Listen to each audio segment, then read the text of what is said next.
তুমি বলবো আমরা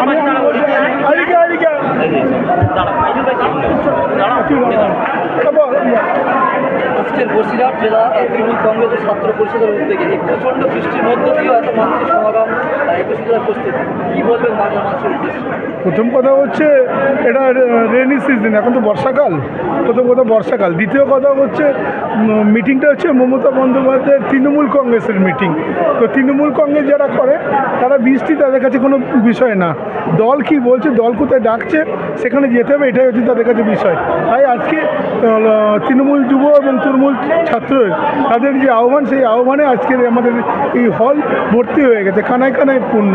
এবং এখান থেকে বক্তব্য হচ্ছে 2026-এর যে নির্বাচন, সেই নির্বাচনে স্বাভাবিকভাবেই আমাদের কাছে মানে একটা যে লড়াই, সেই লড়াই আমাদের জিততে হবে। সেই লড়াই জিতার লক্ষ্যে আমরা সামনে পেয়েছি 21শে জুলাই, যে 21শে জুলাই যে শহীদ দিবস, সেই শহীদ দিবসকে ধর্মতলা চলার আহ্বান যেমন আছে, ঠিক তেমনিভাবে এই 21শে জুলাই আজকের এই শহীদ দিবসে আমরা ওখানে যাব আগামী 2026-এর লক্ষ্যে।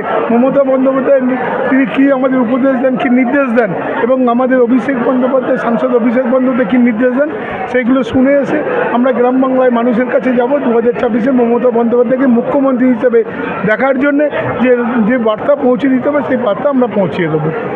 আরেকটি বিষয়, 21 জেলার প্রস্তুতি সভা গোটা বাংলা জুড়ে কোচবিহার থেকে আমরা দেখতে পাচ্ছি, বিশেষ করে সন্দেশখালী বিধানসভার মধ্যে যেমন 21 জেলার প্রস্তুতি সভা আমরা দেখতে পাচ্ছি।